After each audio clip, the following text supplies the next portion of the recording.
कैलाश से निकलते प्रकाश में सूर्य भी चौंधे आ गया था। उस प्रकाश ने पर्वत को ऐसी गर्माहट से भर दिया था कि वहाँ फूल खिलने लगे और फल पक गए। कैलाश पर जमी बर्फ भी श्वेताग्नि से चमक रही थी। सूर्य को पता था कि वह प्रकाश उसका नहीं है, अपितु उसका श्रोत्र कैलाश पर विराजमान भगवान शिव थे। उनके रोम रोम से निकलते प्रकाश के संपर्क में आने वाली हर वस्तु सुशोभित हो रही थी। वह महादेव की आभा थी। यह दृश्य पार्वती को भी मंत्रमुग्ध कर रहा था। प्रकाश चारों ओर उपस्थित तत्वों में मिल गया। पार्वती उस प्रकाश को अपना अंश बना लेना चाहती थी। वे दबे पांव अपने स्वामी के पास गई और हंसकर हथेलियों से उनकी आंखों को ढक लिया। अंधकार, अब चारों ओर अंधकार था। क्या शिव के नेत्र ही ब्रह्मांड को प्रकाशित कर रहे थे? क्या पार्वती की उंगलियां उस पवित्र श्रोत्र के मार्ग में बाधा बन गई थी? पार्वती ने हाथ पीछे खींच लिए, किंतु महादेव के नेत्रों के स्पर्श से उनके हाथों पर पसीना आ गया था। पसीने की एक बूंद जमीन पर गिरी तो कैलाश पर भीषण गर्जना सुनाई दी। पसीने की बूंद उबल रही थी और निषेचित अंडे की तरह उसका आकार बढ़ रहा था। यह देखकर पार्वती स्तब्ध रह गई कि उस बूंद ने एक बालक का जन्म हो गया। वह काला और अंधा था। यह कैसा प्राणी है? पार्वती चिल्लाई। यह हमारा पुत्र है पार्वती। पुत्र? तुमने मुझे स्पर्श किया इसलिए इसका जन्म हुआ, परंतु ये नेत्रहीन है। हाँ, जिस क्षण तुमने मेरी आंखों को ढका था उसी क्षण इसका जन्म हुआ। परिणाम स्वरूप इस बालक ने अपनी दृष्टि खो दी और इसकी त्वचा काली पड़ गई। इसकी आवाज़ अपशकुन की तरह सुनाई पड़ती है। हम इसका क्या करें? एक दैत्य कई वर्षों से पुत्र प्राप्ति के लिए मेरी तपस्या कर रहा है। शिव ने उत्तर दिया, यह बालक उसका पुरस्कार होगा। शीघ्र ही वह दैत्य अपने तप का फल प्राप्त करके अत्यंत प्रसन्न हुआ। उसके हृदय में बालक को पालने की बहुत खुशी थी। उसने बालक को उसके असली माता पिता के बारे में नहीं बताया और उसकी नेत्रहीनता को ध्यान में रखते हुए उसका नामकरण कर दिया। दैत्य ने उस बालक को ऐसा नाम दिया जो उसकी विकलांगता का मजाक नहीं उड़ाता था, अपितु उसके हर्ष को दर्शाता था। अंधक। कई वर्ष बाद जब दैत्य की मृत्यु हो गई तो अंधक राक्षसों का स्वामी बन गया, किंतु दैत्य इस बात से प्रसन्न नहीं थे। उनकी अप्रसन्नता का कारण केवल यह नहीं था कि उनका राजा नेत्रहीन था, अपितु वे इसलिए भी अप्रसन्न थे क्योंकि वह उनके जैसा नहीं था। उसका स्वभाव राक्षसी न होकर दैव्य था, क्योंकि वह पार्वती के जल और शिव की अग्नि से उत्पन्न हुआ था। पिछले दैत्य ने दैत्यों को आदेश दिया था कि वे अंधक के वास्तविक माता पिता के बारे में उसे कभी न बताएं, इसलिए सबने अपना क्रोध दबा लिया। उनका इस बात पर ध्यान नहीं गया कि अंधक यद्यपि आनुवंशिक रूप से उनसे भिन्न था, फिर भी दैत्य के उपदेशों ने उसे भ्रष्ट कर दिया था। अब प्रहलाद भी उसके सिंहासन की मांग करने लगा था, जिसके चलते परिस्थितियां और जटिल हो गई। राक्षस मार्ग से भटक गए हैं अंधक। प्रहलाद ने चेतावनी दी, उनकी आत्मा को भक्ति के मार्ग पर वापस लाना चाहिए। यदि तुम ऐसा करते हो तो उन्हें वापस लाने वाली डोर बहुत दुर्बल होगी। वे तुम्हें अस्वीकार करते हैं। वे मुझसे कहते हैं कि उन्हें तुम्हारे रक्त की गंध से घृणा है। वे तुम्हारी बात कभी नहीं मानेंगे। तुम मुझे अपने पिता का उत्तराधिकारी बनने दो। अंधक को प्रहलाद के स्वर में दया का भाव सुनाई पड़ रहा था। वह आसपास उपस्थित दैत्यों में धधक रहे क्रोध को महसूस कर सकता था। वह तुरंत सिंहासन त्यागकर वन में चला गया और ब्रह्मा की उपासना करने लगा। उसने अपना मांस काट डाला और रक्त जलाया। उसने अपने केश काट दिए और हड्डियों को खंडित कर दिया। उसकी तपस्या इतनी विकट थी कि शीघ्र ही ब्रह्मांड पर उसकी छाया मंडराने लगी। जिस प्रकार स्याही की बूंद फैलती है, उसी प्रकार उसका अंधकार हर चीज को अपने भीतर समेट रहा था और काली कीच सी एक परत ब्रह्मांड के आसपास फैलती जा रही थी। ब्रह्मा भयभीत हो गए।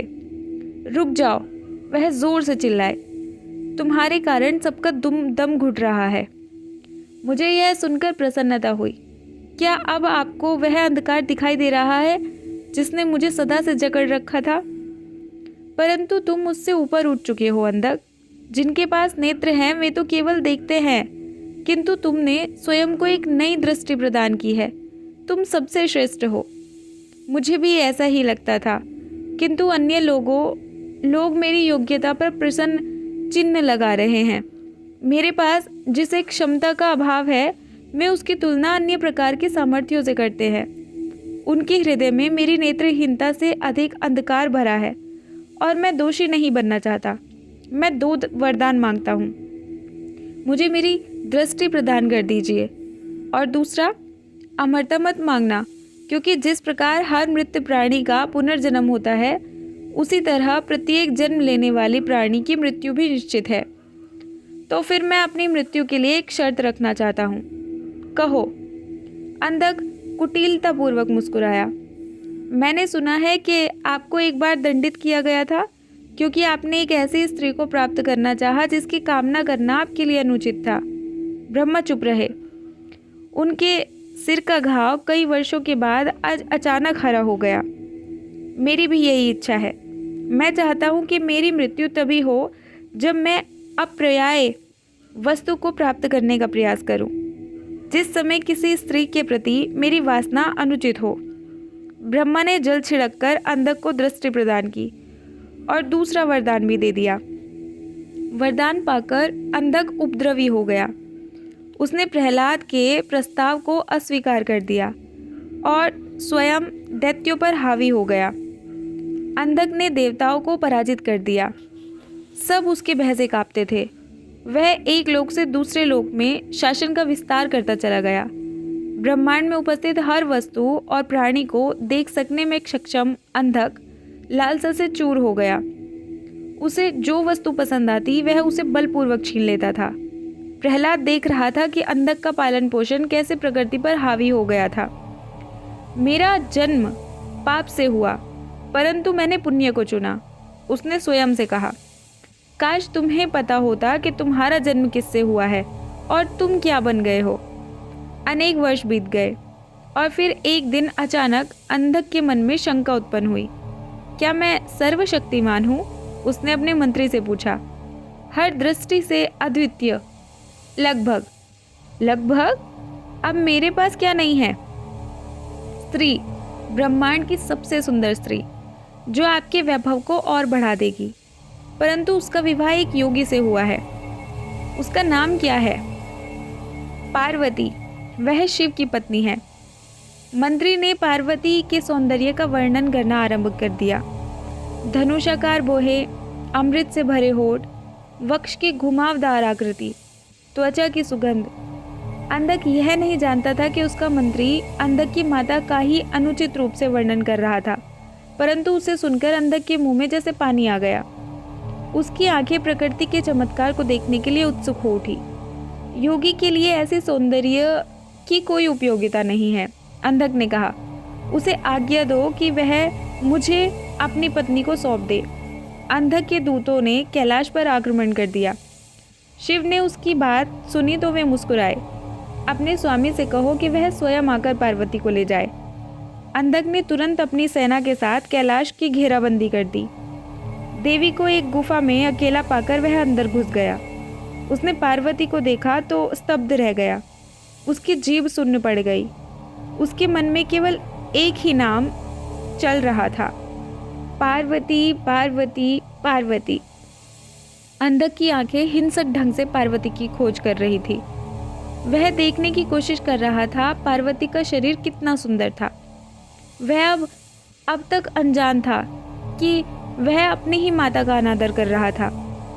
उसे यह भी विचार नहीं आया कि अनजाने में वह अपनी मृत्यु की शर्त को पूरा करने जा रहा था, जिस समय किसी स्त्री के प्रति मेरी वासना अनुचित हो। अंधक आगे बढ़ा तो पार्वती ने उसे भ्रमित करने के लिए गुफा में अंधेरा कर दिया। एक पुत्र को अपनी माता के साथ अनुचित क्रम करने की चेष्टा करते देख सृष्टि भी स्तब्ध रह गई। आदिशक्ति अपनी ही संतान से जूझ रही थी।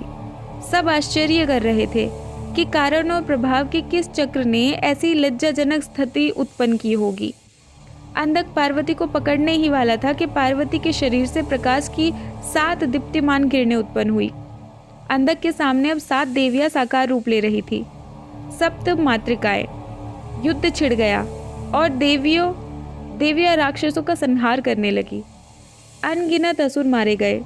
तो शुक्राचार्य ने मृत्यु संजीवनी का प्रयोग किया। यह देखकर शिव ने क्रोधित होकर अपना मुंह खोल दिया।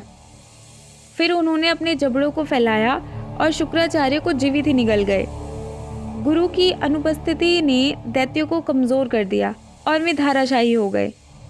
अंधक को छोड़कर सभी दैत्य परास्त हो चुके थे। अंधक अभी आक्रमण से बचा हुआ था।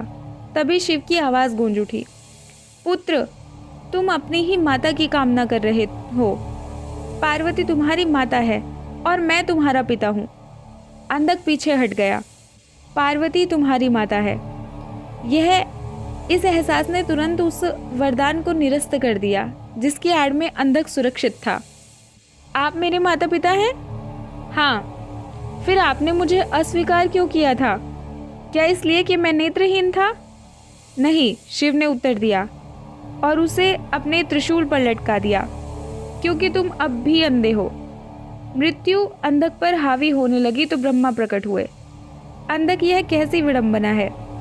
जीवन भर तुम्हें यह दुख रहा कि किसी ने तुम्हें शरीर से परे जाकर नहीं देखा, परंतु तुम स्वयं पार्वती को शरीर से परे जाकर नहीं देख पाए कि वे वास्तव में कौन थी। तुमने अपनी ही माता को पाने की कामना की। इसी तरह मेरे भीतर भी अपनी पुत्री को पाने की लालसा उठी थी। हम दोनों को महादेव के क्रोध का सामना करना पड़ा। अंधक को अब मूर्खता का एहसास हुआ और वह क्षमा मांगने लगा। शिव ने अंधक को स्वस्थ कर दिया और कैलाश में अपने गण के रूप में नियुक्त कर लिया। दया कीजिए, दया कीजिए, यह आवाज़ शिव के भीतर से आ रही थी। उनके अंदर फंसे शुक्राचार्य मुक्त होने के लिए याचना कर रहे थे। भगवान ने दया करके दैत्य गुरु को अपने जन्नांग के रास्ते से बाहर निकाल दिया। वीर्य की बूंद के साथ शुक्राचार्य बाहर निकल गए। तभी से वीर्य के अणु को शुक्र कहा जाने लगा।